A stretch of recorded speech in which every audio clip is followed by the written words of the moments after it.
Bonjour, nous sommes à Liwa, je suis en compagnie de Pierre Coquelin sur le stand de Vernet-Caron. Et Vernet-Caron, cette année, a deux nouveautés. Vous connaissez évidemment l'Impact NT et l'année dernière, ce n'était pas encore le cas et maintenant c'est fait.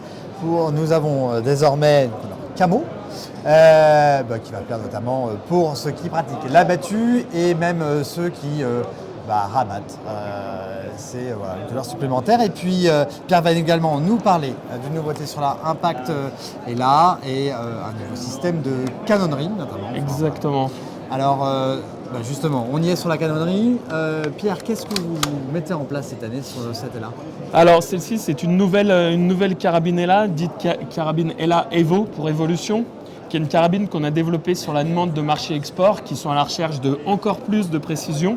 Ouais. Et c'est la première carabine ELA de chez Vernet-Caron disposant d'un canon flottant.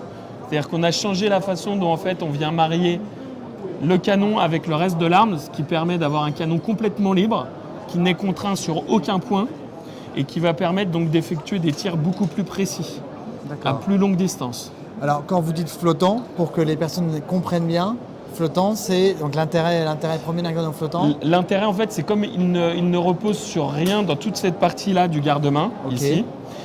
Il n'est contraint en fait, il n'est tenu que par rapport au boîtier de l'arme à ce niveau-là. À ce niveau-là.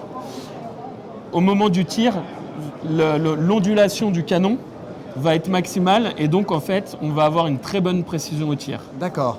On va avoir une meilleure précision pour pouvoir tirer plus loin. D'accord. D'accord. Voilà, demande des marchés germanophones notamment. Ok. D'accord. Et alors, sur ce modèle-là, c'est la principale nouveauté. Sur le reste du fonctionnement. Le reste du fonctionnement de l'arme reste identique. C'est vraiment dans la qualité et le soin apporté à la canonnerie que cette fois-ci on innove. D'accord. Sur cette NT, donc l'idée, c'était de se mettre entre guillemets au goût du jour et avec ce qu'attendent et recherchent les chasseurs sur cette NT. Ce type de couleur intervient aussi bien pour des gens qui traquent que les gens qui sont postés finalement aujourd'hui. Parce que de prime abord, c'était un petit peu le but de se dire, j'ai une arme qui va pouvoir être vue, notamment lorsqu'on rabat, pour les autres rabatteurs et même éventuellement pour les postés. Et finalement, même des gens qui sont postés l'utilisent. Exactement. Alors il y a un effet aussi mode quelque part, Baudouin, vous l'aurez compris. C'est évident.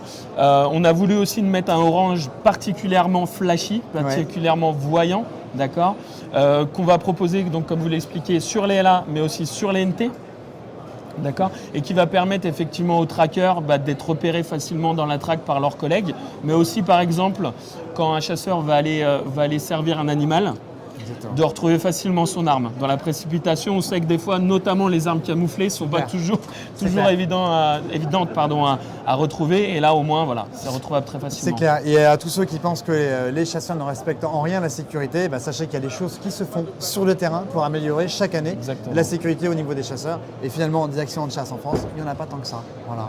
Merci beaucoup, Pierre. Merci, Baudouin.